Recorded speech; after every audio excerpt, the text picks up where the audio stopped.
So he dumped me. He dumped me. And what did I have to do? What was there to do? Because I had prided my whole life around this person. I had centered everything around him. My plans had to involve him, and I had to factor him into everything that I did. Was he doing the same for me? No, not at all. But you know, when you're stupid, when you're ignorant, you don't know better, or you know better but you just can't do better because you are so bound emotionally. Talk about bound, I was. Talk about being enslaved. I was enslaved to what I thought was love. It wasn't. It wasn't. It was hard. I was so hurt. I went through days when I had low self-esteem, low confidence. I forgot who I was. I forgot my worth. I forgot my value. I didn't even think I was beautiful.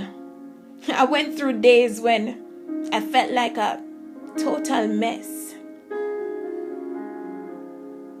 I was walking around in the workplace and nobody would have known the hell that I would have gone through the night or the morning before I got there. It was a mental manipulation. I was being manipulated. And he knew. But when you feel like you have to depend on someone, when you live a life around codependency, where you feel as though if that person is not around, you're gonna fall or you're gonna die, that is a very poisonous, toxic, dysfunctional, and unhealthy situation to be in. I was in it. Were you? Yeah. And so, having been rejected by this guy, I had nobody else to turn to. It was during this, all of this was happening during a period when this person at my workplace, we were becoming close. She was inviting me to church. I remember I had declined sometimes, but I started to answer the call because what else was I gonna do? The very person who I would have spent my evening talking to or waiting on to speak to was no longer there. The very thing that I was looking forward to tomorrow was not gonna be there. And so I realized that is either I went the way she was trying to introduce me to, or I continued in the position in which I was, which was to feel low, which was to not know who I was, and maybe would have ended up in Bellevue. Yeah. I was one of those persons who hated Christians. Hated Christianity. You could have never invite me to church. As a matter of fact, I remember I had this Bible from 2013 and the Bible never opened until 2016. Did you hear me? Oh, you don't understand? Yeah. I don't know, but the spirit that was in me made me resent church and everything that had to do with godliness. I broke all the rules in the book. All of them. I'm not proud to say it, but God must be glorified because He has performed a marvelous work in my life. And so, being broken, being rejected, I got that conviction. I was in a watch night service and the pastor had an altar call and him asked, is there anybody who wants to be baptized?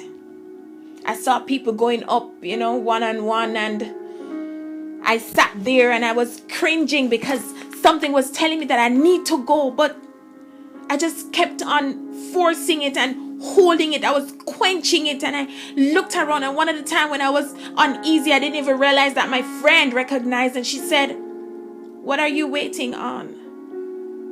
And the very words she asked me, she has no idea how they affected me. It's like they pierced me. For the whole time that I tried to stay beside her, I kept on hearing the very same thing she just asked me. I knew I was being called. I knew I needed to go. And I knew that day that if it wasn't that day, then it wasn't going to be another day. I needed to go now because that was my day to answer the call. Jesus was knocking at my door. And out of fear, I made that bold step, not knowing which direction I was gonna head in. I didn't know many things. I just knew that many things were about to change, and I just knew that I made up my mind that I would never turn back. And here I am today, healed, stronger, have a great sense of direction, know my worth, know my value, love me for me. I went in the water single, and I am single speaking to you today. Not because I desire to stay this way forever, but there is a process. Are you willing to go through the process? And the circumstance that you're coming out of will definitely speak volume to how you endure the process, to whether or not you go through the process. I'd love to hear your story. Write your story in the comment section below on YouTube. If you haven't subscribed, subscribe now and tell everybody you know. Tell the man who is hurting, your neighbor who is hurting, your mother, your father, everybody, single people. Just talk to them. Tell them that I know a medium that is gonna just speak some real things that are gonna help you to heal and overcome.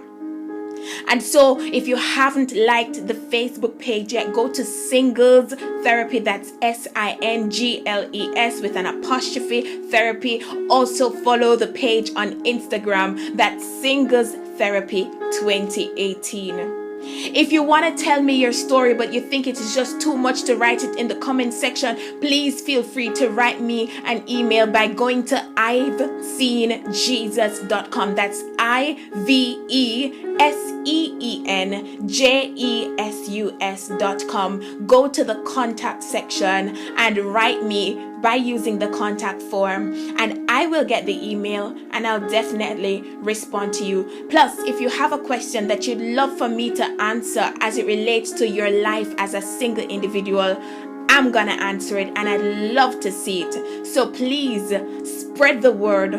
Don't keep it to yourself. Somebody out there want to hear this. Somebody out there want to know, say, yeah, you got through it and you overcome, so me can overcome too. There's hope for tomorrow. That's what it's all about. That's why it is therapeutic. Singles Therapy right here on YouTube.